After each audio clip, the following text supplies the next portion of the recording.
We often think of technology and invention and research as being somehow more sophisticated a proposition than nature. But actually, when we think about it, there are lots of really useful concepts that technology can take from the natural world. People are beginning to remember that other organisms on Earth are doing things in a very similar way to what we need to do. And they're looking closely at what we can learn from nature. Take the bright screens on our mobile phones. Now, this brightness, this effect that they've managed to achieve there, came partly as a result of research into the iridescence of the wings of butterflies and the anti-reflective coatings that moths have on their eyes. And it doesn't end there. They're looking at what makes a spider's web so strong, how glowworms produce light with almost zero energy. The list goes on. And this area of research is called biomimicry. That's bio as in biology or life, and mimicry, copying or imitating. It's a very interesting field of study.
The way I started, really, I was doing this type of work in the United States, where there are a number of lawyers doing it, and it had not been done in the UK with the rest of Europe before.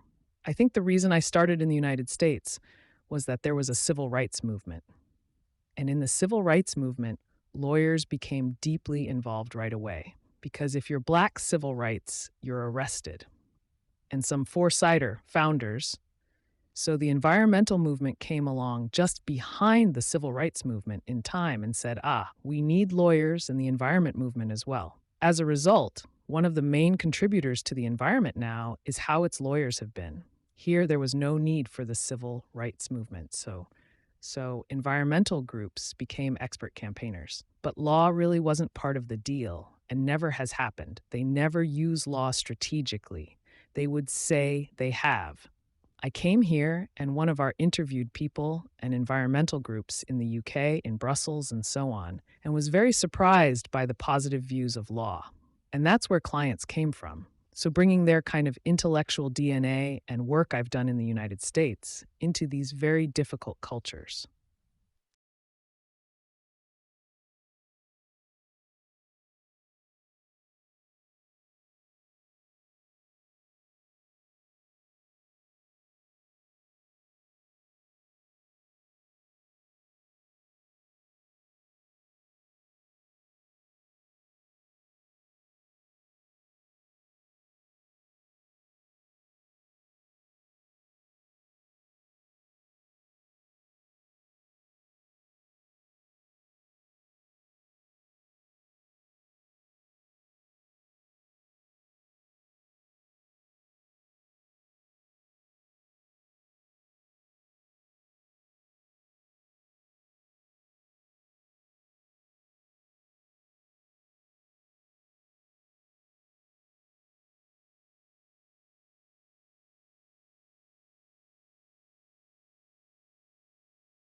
Suppose more and more people are starting to see graffiti as a form of art.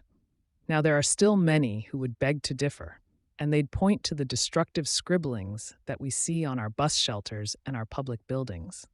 These often take the form of tags, which are fancy, scribble like versions of someone's name or nickname. Tags generally have no aesthetic appeal, and they are the scourge of the high street shopkeeper in many towns. I can certainly see where the shopkeepers and property owners are coming from. But the fact is, graffiti has been around for a very long time indeed. People left their mark on cave walls back in prehistoric times, and it's been found too on ancient monuments in Egypt and Rome. But New York style graffiti, which is really the forerunner of a lot of the graffiti that's getting done now, New York graffiti took off in the late 1960s. That's when the advent of the spray allowed the humble tag to evolve into more complex styles. In the mid to late 70s, subway trains became the new forum for graffiti artists to display their skills. For many young people, it became a medium to express their disillusionment with a system from which they felt excluded. Now, of course, the art establishment embraces graffiti artists, and some of these artists have actually taken on cult status.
I've been asked to speak today about the purpose of museums, and I think that's something we often take for granted, that we have museums and we need museums. But with so much information available now online, people have access to whatever it is they want to know. So I think we need to consider carefully just what it is that we expect of our museums today. What makes them relevant in the information age? Clearly, we've got to move beyond the early 20th century concept of a warehouse full of old, remarkable, untouchable objects. This warehouse idea does very little to inspire people. What museum professionals need to do, what they should be doing, is make their collections and programs work towards the purpose of education. So, whether that means having more hands on exhibits, becoming involved with other community organizations, they should be doing whatever it takes to think about their visitors, to engage people, to educate them. And in that way, they can be instruments of social change. If they have knowledge and understanding of the people who visit and the people they want to come and visit, they can take this as a starting point for providing exhibitions and services that are relevant to people's lives.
Tissuing engineering. What is it? It's an emerging interdisciplinary field that combines engineering and life sciences to create functional biological structures that can restore and improve tissue function. Examples include bladders, trachea blood vessels, and if you look at it, printing as a technology has also gone through the revolution, and well, it's been around for hundreds of years. In the last couple of decades, it's been a new dimension. We can now print layer by layer in materials ranging from plastic to metal, to concrete, to chocolate, from the smallest scales to the largest. If you take 3D printing and we combine it with biology, we have bioprinting where the building blocks are cell aggregates, where we call bioling particles, that are composed of thousands of cells that can fuse together into different shapes. These geometries can include multi-layered sheets, such as skin, branching tubes for vasculature, and the sophistication of this manufacturing technology improves daily to include different cell types and different shapes. And now, why is it important? The pharmaceutical industry at the moment is in a moment of crisis. It spends more money each year on R&D, but has fewer drugs to show for it. It takes more than a decade, more than $1 billion to develop a new drug, and the cost of a failure can be measured in hundreds of millions of dollars.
If you did, please give this video a thumbs up and subscribe to the channel for more PTE-related content. Don't forget to leave a comment below letting me know what you think, or if you have any questions. Thanks for watching. I will meet you soon at our next video.